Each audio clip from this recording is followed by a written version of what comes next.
ఆంధ్రప్రదేశ్‌కి ప్రత్యేక హోదా ఇవ్వాల్సిన అవసరం ఏముందో డిస్కస్ చేసుకొని, ఆ తర్వాత ప్రత్యేక హోదా విషయంలో చంద్రబాబు నాయుడు, జగన్మోహన్ రెడ్డి, పవన్ కళ్యాణ్ ఎలాంటి పొలిటికల్ డ్రామా, రాజకీయ నాటకాలు ఆడారనేది డిస్కస్ చేసుకుందాం. ఆంధ్ర, తెలంగాణ విడిపోయే సమయానికి హైదరాబాద్ ఒక్క సిటీ నుండే 70% రెవెన్యూ వచ్చేది. సో, తెలంగాణలో హైదరాబాద్ ఉండడం వల్ల ఆంధ్రప్రదేశ్ ఆ రెవెన్యూనంతా కోల్పోయింది. అసలు హైదరాబాద్ ఒక్క సిటీనే డెవలప్ చేసి ఇక్కడ డెవలప్‌మెంట్ అంటే ఏదో వరల్డ్ క్లాస్ డెవలప్‌మెంట్ అనుకోకండి. హైదరాబాద్ ఒక్క సిటీకే కాదు, ఇండియాలో ఏ సిటీకి అంత సీన్ లేదు. ఇక్కడ డెవలప్‌మెంట్ అంటే ఎంప్లాయ్‌మెంట్ క్రియేట్ చేసే కంపెనీలన్నీ ఉమ్మడి ఆంధ్రప్రదేశ్‌లో వేరే ఏ సిటీలో పెట్టకుండా మొత్తం కంపెనీలన్నీ హైదరాబాద్‌లోనే పెట్టడానికి ప్రోత్సహించిన ప్రతి రాజకీయ నాయకుడిని తన్నాలి. హైదరాబాద్ లెవెల్‌లో ఆంధ్రప్రదేశ్ రాష్ట్రం అంతటా ప్రతి సిటీకి కంపెనీలు రావాలంటే దానికున్న ఒకే ఒక్క ఆప్షన్ ప్రత్యేక హోదా. ప్రత్యేక హోదా వస్తే ప్రతి కంపెనీకి పూర్తిగా ట్యాక్స్ ఎగ్జంప్షన్ వస్తది. సో, ఏ కంపెనీ అయినా రావాలంటే వాళ్ళకి కావాల్సింది ఇలాంటి సబ్సిడీలే. లేకపోతే మన రాష్ట్రానికి ఎవడైనా వచ్చి కంపెనీలు ఎందుకు పెడతాడు? ఈ మధ్య వైజాగ్‌కి జస్ట్ గూగుల్ డేటా సెంటర్ వస్తుందంటేనే మనం చాలా హడావిడి చేసాం.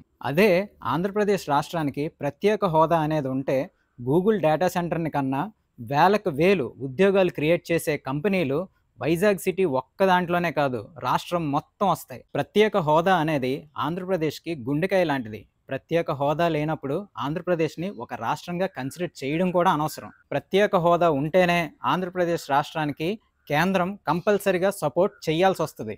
ప్రత్యేక హోదా ఉంటేనే ఆంధ్రప్రదేశ్ రాష్ట్రానికి ఫ్యూచర్ ఉంటది.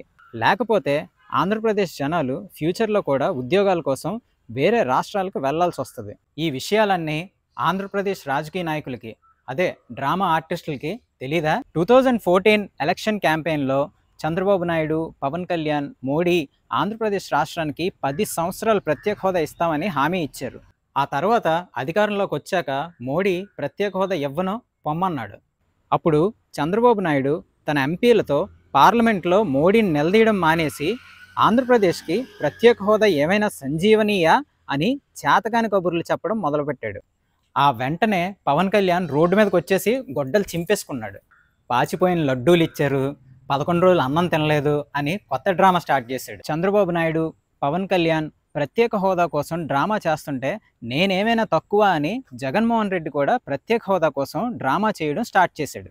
పార్లమెంట్లో తన ఎంపీలతో ప్రత్యేక హోదా గురించి మాట్లాడించేటప్పటికి చంద్రబాబు నాయుడు వెంటనే యూటర్న్ తీసుకొని ఆంధ్రప్రదేశ్ రాష్ట్రానికి ప్రత్యేక హోదా చాలా అవసరం, మోడీ దుర్మార్గుడు అని ఇంకొక కొత్త డ్రామా స్టార్ట్ చేశాడు. 2019 ఎలక్షన్ క్యాంపెయిన్లో జగన్మోహన్ రెడ్డి తనకి 25 మంది ఎంపీలను ఇస్తే కేంద్రం మెడలు వంచి ప్రత్యేక హోదా తీసుకొస్తా అని చెప్పాడు.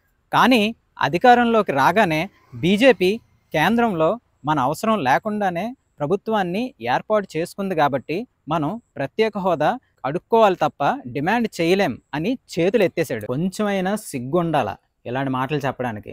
ఇద్దరు ఎంపీలను పెట్టుకొని కేసీఆర్ తెలంగాణ రాష్ట్రం తీసుకొచ్చాడు. మరి ఆంధ్రప్రదేశ్ రాష్ట్రంలో 25 మంది ఎంపీలను పెట్టుకొని చంద్రబాబు నాయుడు, జగన్మోహన్ రెడ్డి, పవన్ కళ్యాణ్ ఏం పీకారబ్బా రాష్ట్రానికి? అంటే మీరు రాష్ట్రానికి ప్రత్యేక హోదా అవసరం అంటే మేమందరం గంగిరెద్దుల్లా తలాడించాలి. మీరు మళ్ళీ మనకి ప్రత్యేక హోదా అవసరం లేదంటే దానికి కూడా మేము మళ్ళీ గంగిరెద్దుల్లా తలాడించాలి. ఆంధ్రప్రదేశ్ ప్రజలు అంత ఎదవల్లా కనిపిస్తున్నారా మీకు? బ్రిటిషోడి నుండి స్వాతంత్రం మనం అడుక్కుంటే రాలేదు, లాక్కుంటే వచ్చింది.